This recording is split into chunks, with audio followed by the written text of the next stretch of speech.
When you're working in Adobe Illustrator, it is not unusual at all to open up more than one document at a time. Now, I've got 4 open. They are in your working folder if you want to open them up. Multiple 1, 2, 3, and 4.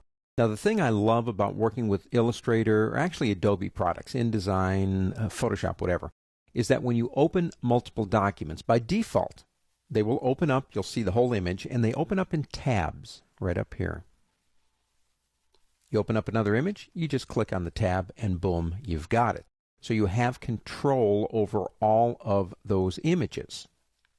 Notice the information that you have. You've got the name, you've got the view, you've got the color space, and what mode it's in. So this one's RGB, and this one's CMYK, that one's RGB, that one's CMYK.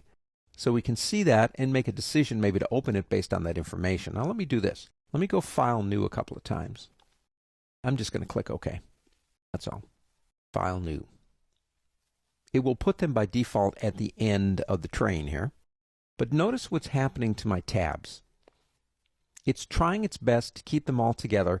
They're getting smaller. I'm losing the information. But if I have tooltips on, and that's in Preferences, and I hover, I can see all of that information again. Let me do this. Let me get rid of these and take us back to the way we were. Don't forget that if you did make changes and you tried to close it by clicking that X, it would say, are you sure you want to do this? Do you want to save your changes? Now, it is possible that when you're working, for some reason, you might want them in a different order, and that's easy too. All you got to do is click and drag and move them down the line until they pop into place. And one more thing here. I want to see more than one at a time.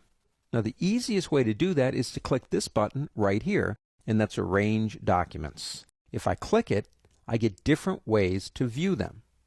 Here's a 2. Now they go either side. Now the active one will be over here with the other ones, and then whatever's left is going to be over here. So you got 3 over here, 1 over here. You could move it over here if you want to by dragging. We could go this way.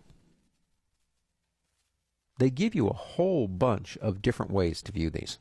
And maybe you're making a comparison of one image to another as you're working, and this would be a quick way to do it. If I come back up here again and click and take it back this way, we're back to default. Working with multiple images in Adobe Illustrator is not difficult. As a matter of fact, it's quite easy.